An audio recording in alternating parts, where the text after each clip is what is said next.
Welcome to More Than Your Infertility podcast. I'm your host, Kristin Snyder, IVF mindset coach and IVF mom. Just like you, I know the impact riding the emotional roller coaster of infertility has on your life and how easy it is to be consumed by it. And I plan to support you, remind you, and teach you how to be more than your infertility while you're in the wait for your baby. If going through infertility is harder than you thought, taking longer than you thought, and impacting your emotional well-being, you're in the right spot. So no more waiting. Let's get started with this week's episode. I remember all too well the challenging days of my infertility journey during the holidays. And with Halloween happening next week, that one came with unexpected emotions that caught me off guard. Those social media posts of families with their babies and kids in cute costumes, and especially the family-themed costumes, made me ache for what felt like it was just out of reach. Halloween, which used to be all about candy and fun, became a reminder of my struggle to grow a family. And with Halloween just around the corner, I want to help you prepare. Whether you're faced with trunk-or-treat events, a neighborhood buzzing with trick-or-treaters, or the influx of adorable baby costume photos on social media, I'm here to offer some guidance. During our infertility journey, my husband and I turned off all the lights in our house and we hid in our bedroom watching my all-time favorite movie, Love Actually, all while the kids in our neighborhood trick-or-treated outside. It was a night of mixed emotions with sadness accentuating every scene in the movie. And then the social media post the next day reminded me of what I didn't have and yet was working so hard to get. Now, with the knowledge I've gained over the years, I want to help you navigate Halloween. If you choose to turn off the lights and avoid the festivities, that's okay. There's no shame in that. It's what I needed at that time. But I also want you to know that there are alternative ways to handle this holiday, and that's what we will focus on in this episode. One of the most effective tools I share with my clients is the thought download.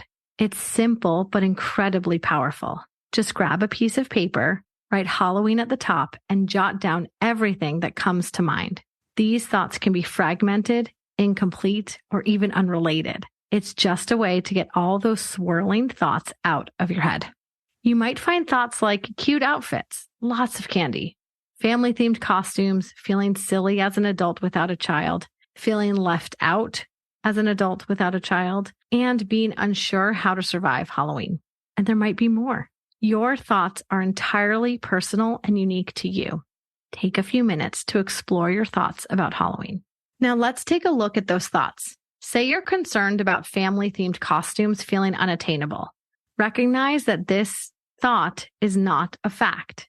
It's just a thought. And you get to choose which thoughts you want to focus on. If the thought that family-themed costumes feels unattainable is not serving you, it's time to shift it. Keep in mind that sometimes shifting from our first thought to a more helpful thought is a process, and you don't have to jump to the most positive thought immediately. And in fact, when you do, it usually doesn't help. So instead, let's create a ladder thought. So if family-themed costumes are far away, doesn't serve you, choose a thought like family-themed costumes will be in my future, or one day I'll have a family-themed costume.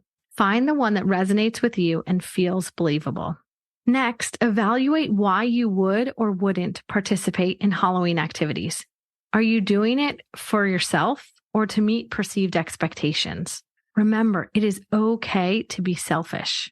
Your needs matter.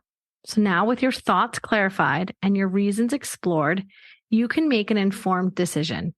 You might choose to participate wholeheartedly, decorate your house, and enjoy the festivities. Or you could skip it this year and protect your heart. There's no right or wrong answer.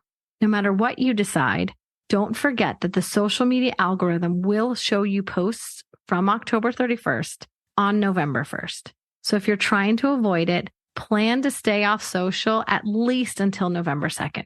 Remember, it's okay to feel the way you do about Halloween, and you have the power to choose what works best for you this year, as there will be many more Halloweens in your future. And if you're listening to this before Halloween, I want to share about the mini group coaching program. This means no more than 5 women, and it starts on Halloween. This program is for you if you're doing IVF, if you're ready to start feeling better, You want to enjoy the holidays, you want to prevent burnout, and finish 2023 on a strong note, but do so with an intimate group that's run by somebody who's been in your shoes, then I want to invite you to join this 12-week program. The link to schedule a call about this is in the show notes, or you can send me a DM on Instagram. As you prepare for Halloween during your fertility journey, remember these steps to help you navigate the emotions and make choices that truly serve you. Start with a thought download to get all those swirling thoughts about Halloween out of your head. Then evaluate these thoughts and shift them using ladder thoughts. Consider why you would or wouldn't participate in Halloween activities, making sure your choices align with what's right for you. And most importantly, know that it's okay to protect your heart and make the choices that best support your well-being. Make sure you're subscribed to the podcast so you won't miss an upcoming episode on handling family gatherings during the holidays. And remember, not only are brighter days ahead, but you are more than your infertility. Thank you for being a part of More Than Your Infertility. If today's episode resonated with you, please consider sharing it on social media or with a friend. Your support helps us reach more women on their infertility journey, empowering them to break free from the grip of infertility shame and rediscover their hope. And before we part ways, I have a small favor to ask. If you've enjoyed the podcast, kindly leave a review on your favorite podcast platform. Your feedback helps other women find this empowering community. Until next time, always remember, you are more than your infertility.